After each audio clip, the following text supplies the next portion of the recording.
Hi, I'm Kelly, and I'm here with Lois and Jean, who had just had their floors done by Express Flooring. How you guys doing today? Right. We're doing okay. Oh, good. So tell me, how was your guys' experience with your design consultant who came into your home? Good. He Pretty was good. He was In good. fact, we We had like him him. here before when we We did did the, a wood floors. Oh, in great. the computer Requested him room, and so again. we asked for him back. Oh, super great. And I see your floors turned out really nice. I can feel the cushion underneath it, the extra cushion. And then how were your guys' installers who came in? They were real good. They were real good too. Yeah? Yeah. Oh, great.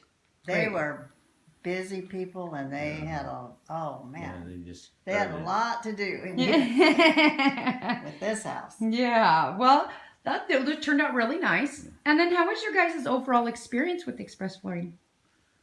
I thought they were real good. Yeah. Okay. Very All good. right. And then would you guys refer your friends and family?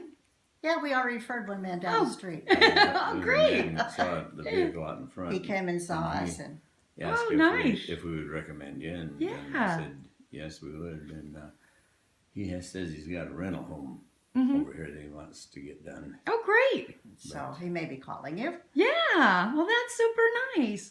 Well, thank you guys for having me in your home today, and you guys enjoy the rest of your weekend, okay? Okay. Thank you.